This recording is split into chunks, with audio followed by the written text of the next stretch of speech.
الحمد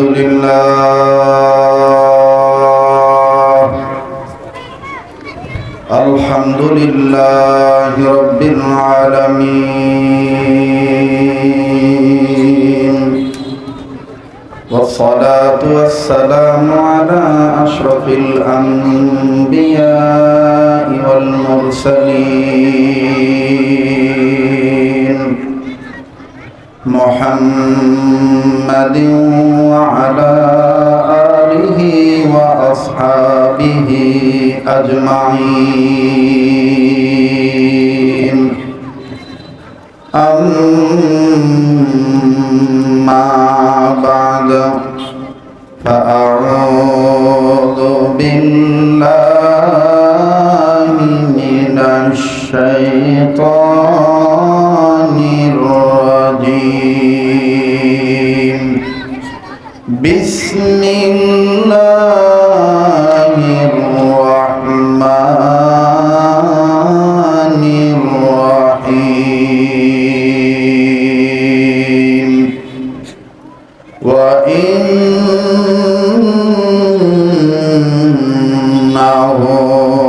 لذكر لك ولقومك وسوف تسألون.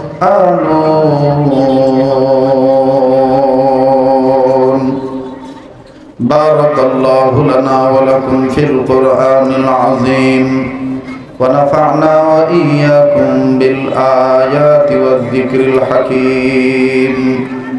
وعن عمر بن الخطاب رضي الله تعالى عنه أنه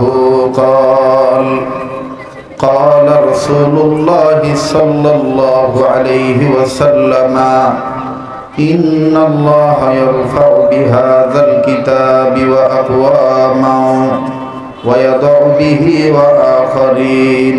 رواه مسلم، أو كما قال عليه الصلاة والسلام। আজ করব না করব কালি, এইভাবে দিন গেল চলি।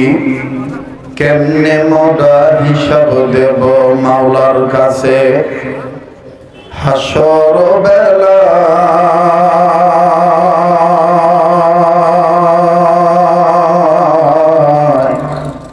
দিন ফুরিয়ে যায় রে আমার, দিন ফুরিয়ে যায়। আজ করব না করব কালি, এইভাবে দিন গেল চলি। কেমনে মোরা হিসাব দেব আল্লাহর কাছে হাসর বেলা।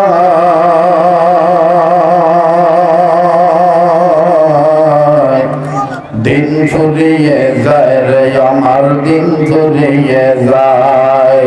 একদিন তোর মাটির দেহ থাকবে না রে হায়।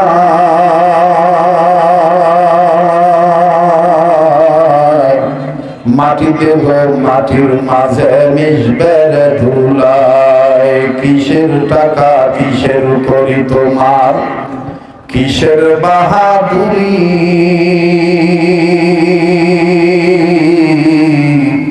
সঙ্গে তোমার কেউ যাবে না, পুরুষ কিংবা নারী। আইশ ইশরাত কে লিয়ে ইনসানে হি, याद रखो बंदा है मेहमानी ही। दार फानी की सजावट तुर न जामा, नेकियों से अपना असली घर सजा। जिंदगी रा सरफे करदम दर बाजारे तिफलगी, ऐसे हासिल मन न करदम दर हयाते जिंदगी। हस्ते दुनिया बर मिसाले कंतरा, बगजा रज़वे गर्तदारी रूबरा। बट বৃক্ষে পুরুষ সমাফল, কে বহাল দিবস রাতে দক্ষিণ হিমেল বায়ু।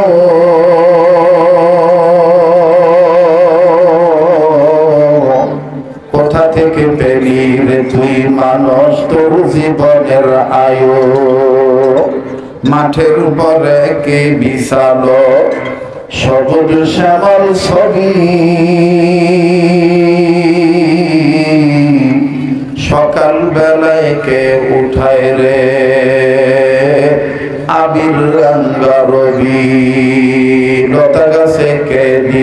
রে এত বড় কুদু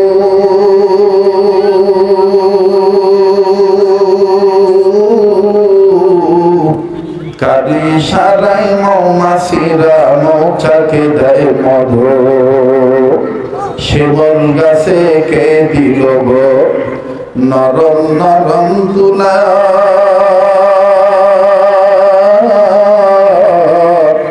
কালিয়া দেশে চৈত্র মাসে জমিন মাঝে ধুলা আম গাছে আমকে দিল রে লিচুর গাছে লিচু আপন রবের কথা চিন্তা করে মানুষ মাথা রাইখো নিচু মাঠ ভরা ওইকে দিল রে শস্য জফরান চিন্তা করে দেখো মানুষ এসবই হলো আল্লাহ পাকের দান সবাই জিকির করি লা ইলাহা ইল্লাল্লাহ লা ইলাহা ইল্লাল্লাহ মুহাম্মদ লা ইলাহা ইল্লাল্লাহ লা ইলাহা ইল্লাল্লাহ লা ইলাহা ইল্লাল্লাহু ইল্লাল্লাহ ইল্লাল্লাহু ইল্লাল্লাহ লা ইলাহা ইল্লাল্লাহ লা ইলাহা ইল্লাল্লাহ লা ইলাহা ইল্লাল্লাহ লা ইলাহা ইল্লাল্লাহ লা ইলাহা যার দিলে আছে আল্লাহর ভয় আল্লাহ আল্লাহ সব সময় যার দিলে আছে আল্লাহর ভয় আল্লাহ আল্লাহ সব সময় আহার নিদ্রা ভালো লাগে না দুনিয়াদারি ভালো লাগে না ভালো লাগে যে ইল্লাল্লাহ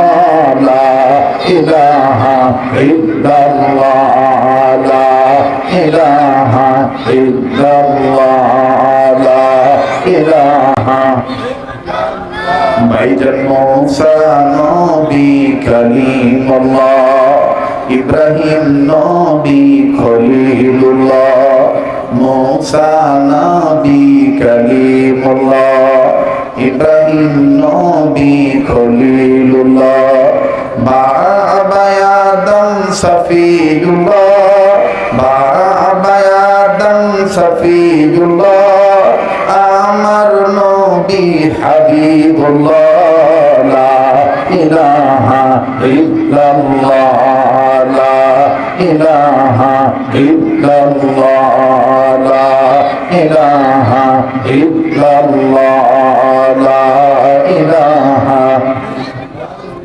ভাইজান রিকশা চলে না চালক সারা নৌকা চলে না মাঝি সারা রিকশা চলে না চালক সারা নৌকা চলে না মাঝি ছাড়া দুনিয়া চলে না আল্লাহ ছাড়া দুনিয়া চলে না আল্লাহ ছাড়া জাকের চলে না জিকির ছাড়া লা ইলাহা ইল্লাল্লাহ লা ইলাহা ইল্লাল্লাহ লা ইলাহা ভাইজান বহু দূরে মদিনা আমরা কেমনে যাব জানি না বহু দূরে মদিনা আমরা কেমনে যাব জানি না দয়া কর দয়ার আল্লাহ দয়া কর দয়ার আল্লাহ পুরো মনের বাসনা লা ইলাহা ইল্লাল্লাহ লা ইলাহা ইল্লাল্লাহ লা ইলাহা লা ইলাহা ইল্লাল্লাহ